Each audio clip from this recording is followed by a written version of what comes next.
Today we're talking about riding in the wind, something so terrifying that what do? Hold on really tight and fight with the bike to keep it going straight. But that never seems to really work out. So here's the good news. There's a proven process that makes riding in the wind no big deal. And I'm going to break it down and show you a few really easy to master techniques. Hi, I'm Dave, and I've been a professional motorcycle coach for 25 years, from state, basic, and experience rider courses, and I'm currently a champion certified coach with Yamaha Champ School, among other things. I've literally helped thousands of riders with this exact same problem. So let's dive in. Getting blown sideways, maybe off the road, maybe into oncoming traffic. I mean, at my local track, we have wind days where the wind is so intense that through one turn, you're getting pushed away from your apex, you go around the corner, and now you're getting pushed off the track. Phillip Island in Australia, arguably every motorcycle racer's favorite track. It's fast and it's flowing and right next to the ocean, and the winds are so severe that the MotoGP teams remove some of the aero from the bikes to help the riders deal with the wind. So what actually works when everything matters?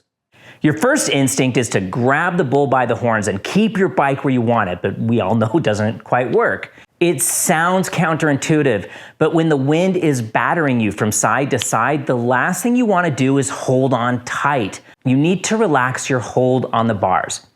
You see, what's happening is you weigh a lot less than your motorcycle. The wind is hitting you, and you are getting battered around.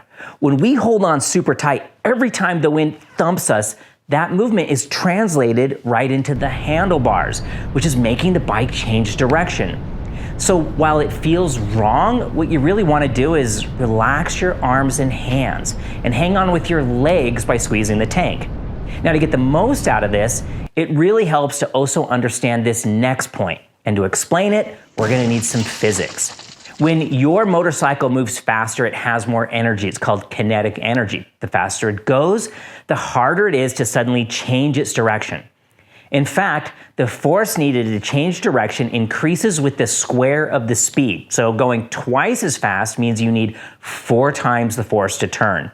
So speed helps the motorcycle stay steady because physics makes it harder to tip and turn them suddenly. In simplest terms, your motorcycle wants to go straight, so let it. And that leads us right into the next point that you need to understand. Now, I did a whole video on this topic that gets really deep into the science, and if you want to watch it, I'll put a link down in the description.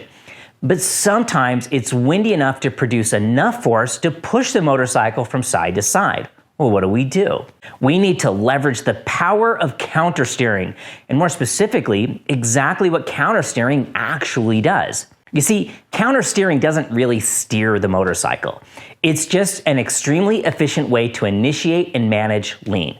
You press forward on the left hand grip, the bike steers to the right, and it pushes the contact patch out from underneath the motorcycle, and it begins to lean to the left and eventually turn left.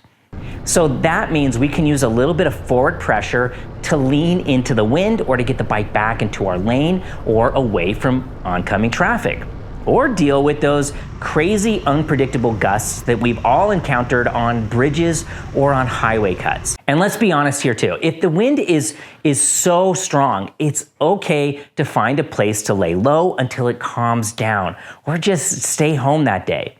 Just be mindful of how you are parked. I've seen more than one bike get blown over because the bike was facing the wrong way. As much as possible, park the bike so the wind is pushing it into the side stand. Oh, and bonus tip, if it's windy, be mindful when you stop. I mean, I'm not especially tall, but all my bikes kind of are. So I have to really think about which foot I'm going to put down so I'm braced for the gusts of wind. And now you are better prepared for dealing with the wind. Stay relaxed on the bars. Trust the physics and use countersteering to lean into it. But one last word of advice. I've been doing this for a long time, and while I can't say it's impossible, I've never seen anybody actually crash because of wind. So relax, If you thought this video was valuable or at least a little bit entertaining, please click like and subscribe. Consider joining my email list for a monthly newsletter filled with tips, events, and other cool things. And special thanks to our channel members who help keep all this content free and not behind a stupid paywall. And thank you for watching.